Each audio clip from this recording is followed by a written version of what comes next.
gootu nan irraanfatini sumaya boontu markabtoo.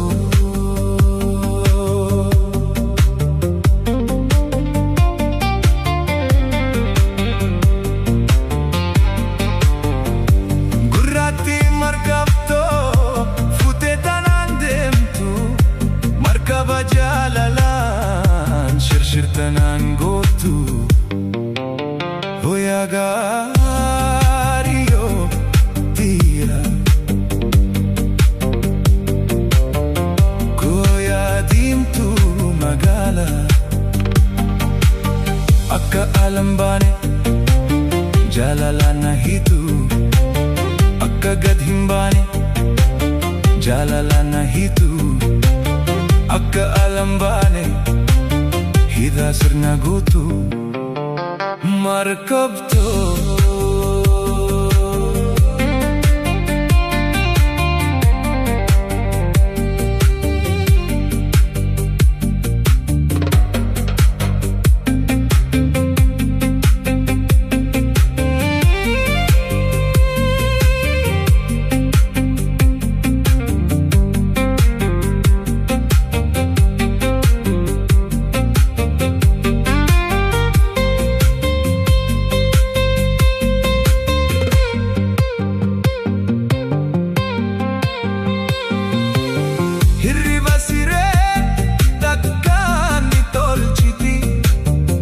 Jannata duniyaa keessa na bulchiti hoyaa gaariyyoo tiira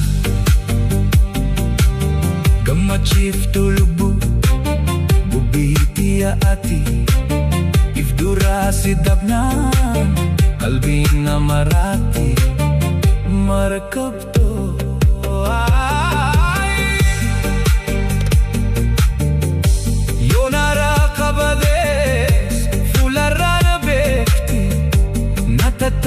Tabachiiftee na irraan fakiifti hoyaa gaariyyoo tiira hoyaa gaariyyoo tiira.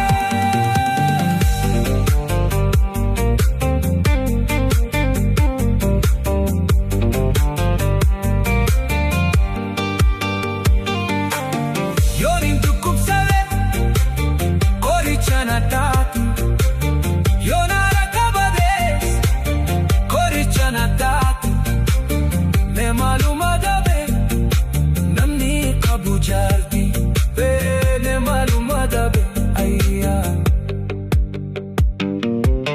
me maluma dabe namni qabu jaalti